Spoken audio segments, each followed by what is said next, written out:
नमस्ते। स्वदेश तथा नेपालमा बसोबास गर्नुहुने आदरणीय नेपाली दाजुभाइ तथा दिदीबहिनीहरू, हाम्रो श्री 5 बडा महाराधिराज पृथ्वीनारायण शाहको 304 जन्म जयन्तीको अवसरमा मैले आफ्ना मनका कुरा राखे।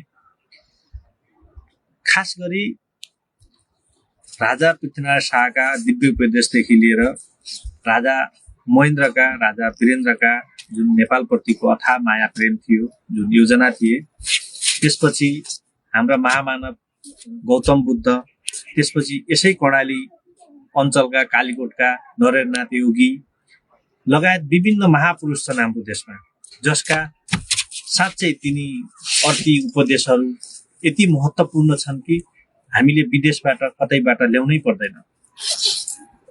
हामीले गाईको पूजा गर्छौं, गाई खाने मान्छेका कुरा सुन्छौं भने हाम्रो कहिले उँभो हुँदैन। त्यसैले हाम्रा देशका महामानव जति हुनुहुन्छ, जति महापुरुष हुनुहुन्छ, उहाँहरूको अर्थी उपदेश मात्रै हामीले अँगाल्यो र सम्हाल्यो भने हाम्रो देशले प्रगति गर्छ।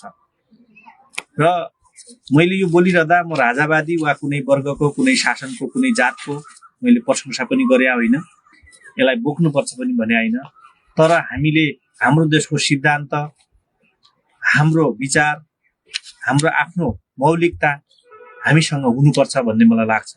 त्यसैले राजा कोही व्यक्ति हुन सक्छ, तर उसको विचार साझा हुन्छ।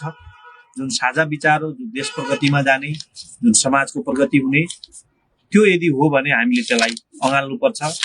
कुनै एउटा वर्ग, कुनै एउटा जातको मात्रै हामीले कुरा गर्ने होइन, हामीले गर्ने समग्र नेपालको हो, नेपालीको हितका लागि हो।